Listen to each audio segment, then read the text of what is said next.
Welcome back to part 2 of uniaxial interference figure lecture. In today's lecture, we will be discussing about accessory plates, optic sign determination of uniaxial minerals. There are three different types of accessory plates, mainly used in petrological microscope. Those are mica plate, gypsum plate, and quartz wedge. We will see how these accessory plates are being used to determine the optic sign of a mineral. You also can refer to optical mineralogy by Ness or optical mineralogy by Paul F. Kerr for better idea regarding whatever topics we are going to discuss today. This is one of the slides that we have seen in the part 1 of uniaxial interference figure. We have seen how this interference figure, this is called as the centered optic axis figure. How does it form?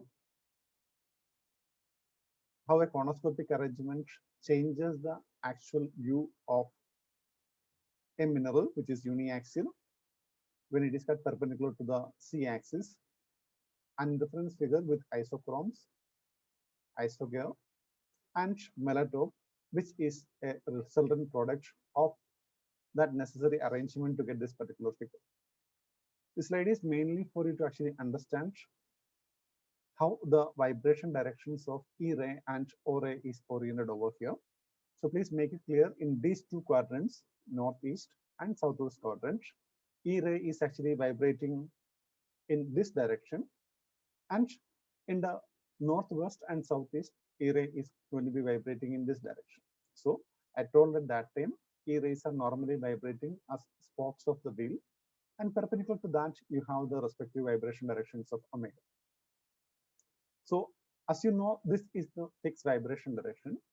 You need to have an accessory plate which is having a known retardation and a known vibration direction, which will able to help you to identify in an unknown mineral interference figure whether this E ray or O ray is faster or slower. If you know whether it is faster or slower, depending upon that, you will able to say whether that uniaxial mineral is optically positive or negative.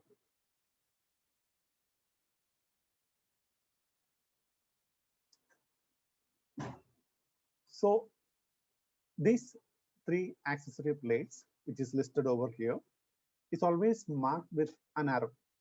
That arrow normally represents the slow ray vibration direction and are mounted in a frame to fit the opening in the tube of the petrological microscope between the objective and analyzer. You also need to remember that even though analyzer and polarizer are perpendicular to each other, accessory slots are always oriented at 45 degrees to that. Let's go to the next slide.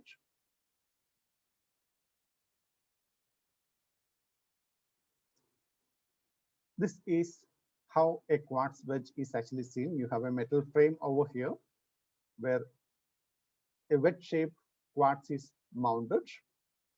What is a wedge? Wedge is something like this. At one end, it's going to be having zero thickness, and the thickness is gradually increased. So you can see that quartz, because of the varying thickness and same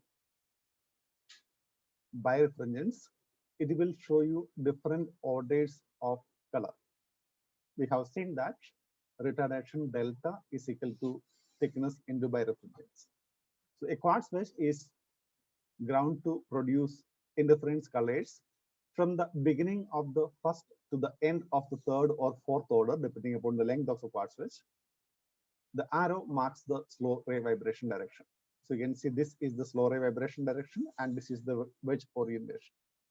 You need to remember one thing: to make a quartz wedge, the section is always cut parallel to the c-axis.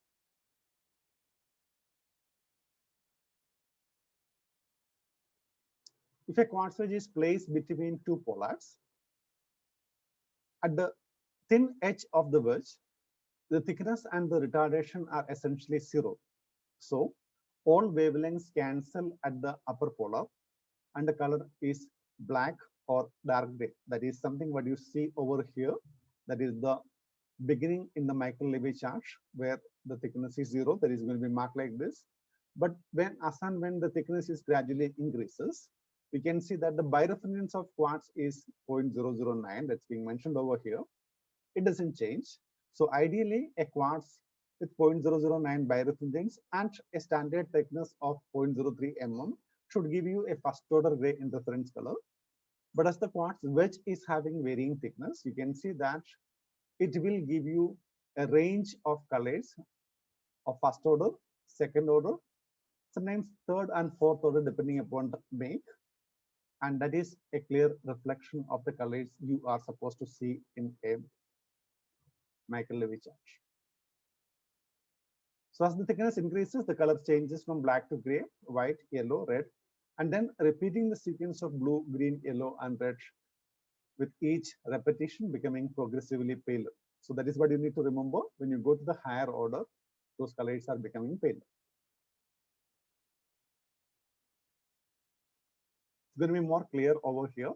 So these are the retardation value that is being mentioned over here. And this is the lower nickel from which the polarized light comes out, passes through the mineral. And if you just observe the quartz wedge, there is no mineral under the petrological microscope. Then you can see that when you move the quartz wedge through the accessory plate or on the stage also, we can see this will give you this varying order color. So over here, this wedge is actually clearly seen. You can see the thickness is gradually increases. At the current state, you can see that the thickness of this is approximately 0.05 mm. So 0 to 0.05 mm thickness quartz wedge is imparting a retardation up to 900 nanometer, and you will get up to second order yellow color. So if the thickness goes further high, we can see the higher order colors also can be seen in a quartz wedge. Next is mica plate. Mica plate is also known as quarter lambda plate. 1 lambda is approximately 550 nanometers. So what you see over here, 0 to 550 is the first order. Then 550 to 1100 is the second order, and 1100 to 1650 is the third order. So 1 lambda is approximately 550 nanometer. So a mica plate is also known as a quarter wavelength plate. Consists of a piece of muscovite or quartz that is mounted between two pieces of glass. So this is again a metal frame will be there. There at the center, this mica plate is being mounted. So this is a quarter lambda plate. Gypsum is a lambda plate. So what is this quarter lambda and lambda? I will explain to you now. So the mica plate, as it is cut in this particular way, it will give you a non-retardation. So the mica plate can actually impart a retardation of approximately 140 nanometer. So somewhere around first order gray color you will be able to see. Okay, so that is going to be the color if you keep a mica plate under the petrological microscope in cross position, you will get.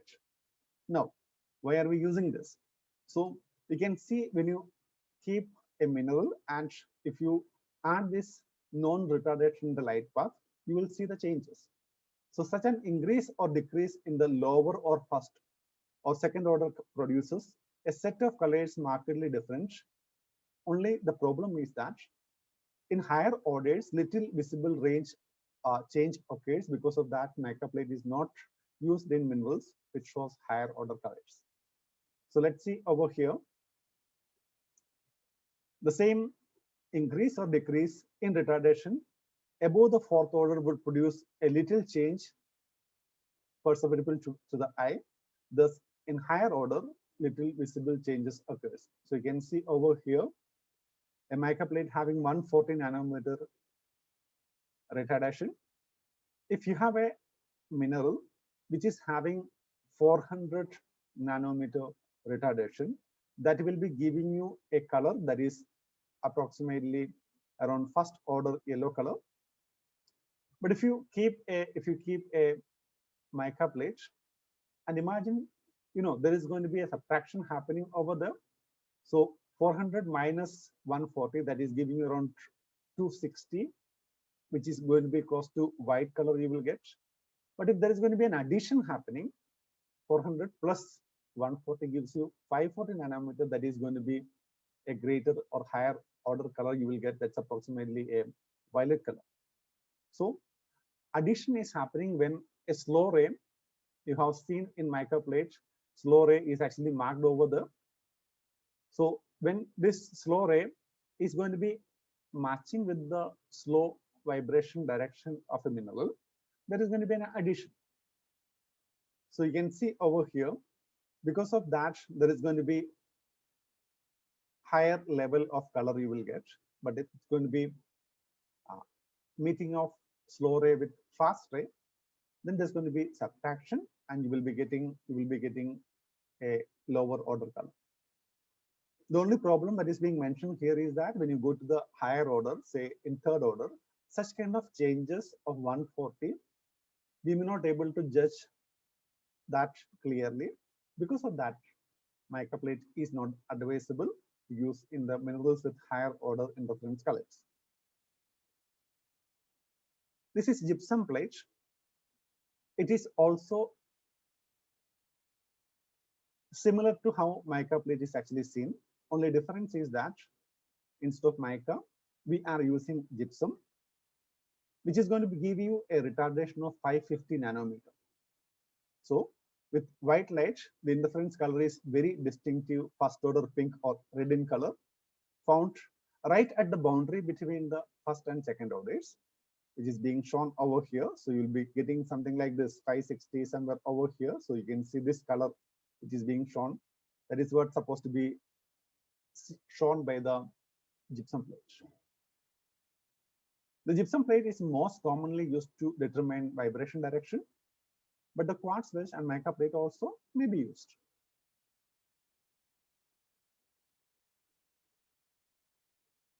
Look at this. This is the actual color which is shown by the gypsum plate, which is having a retardation of 550 nanometers. So if you keep a gypsum plate between the cross nickel, you will see something like this. This color will be seen.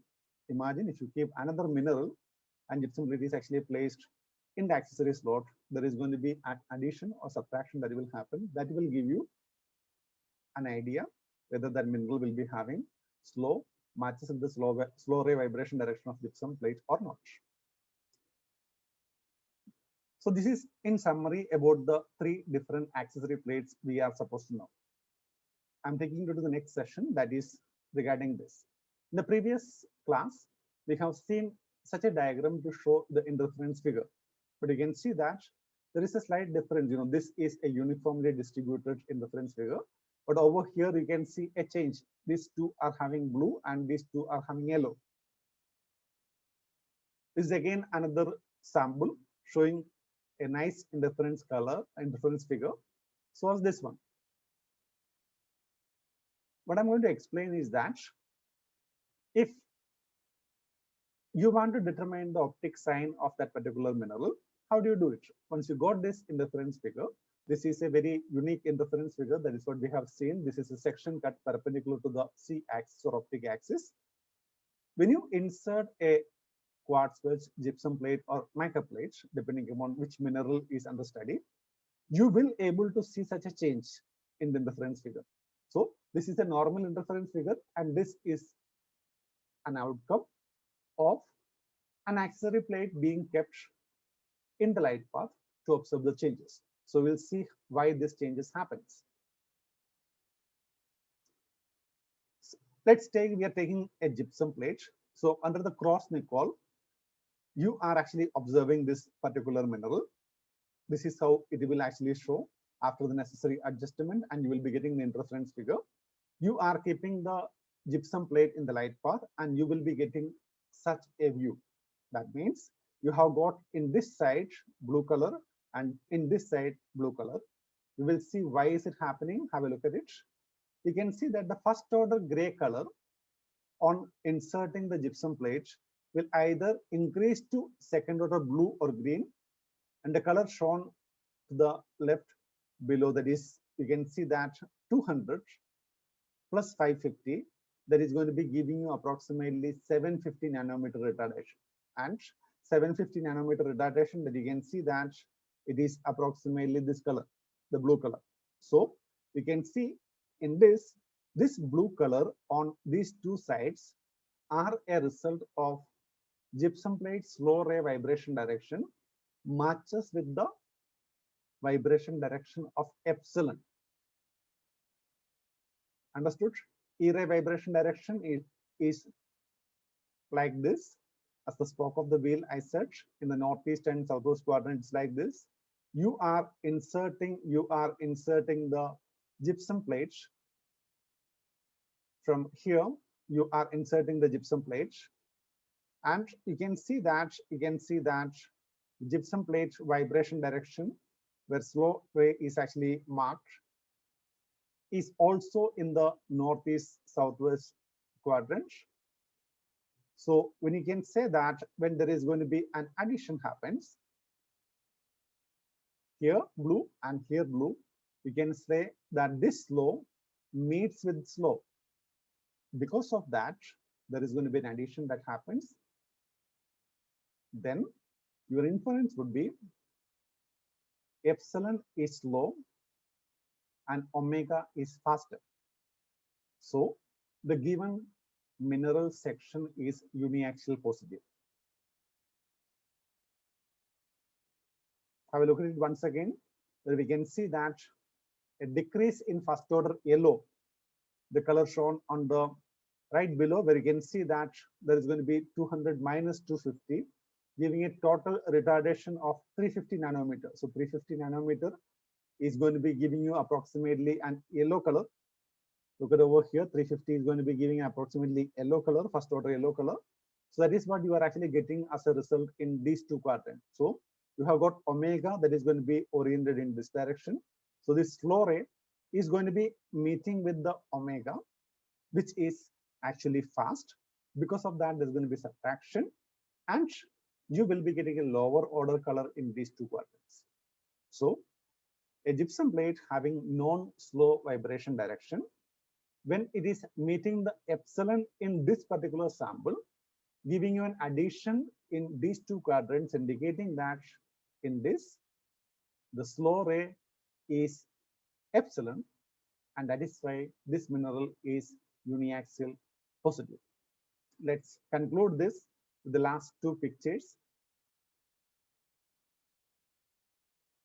Have a look at it, where you can see that this is the normal section where the vibration directions are being shown.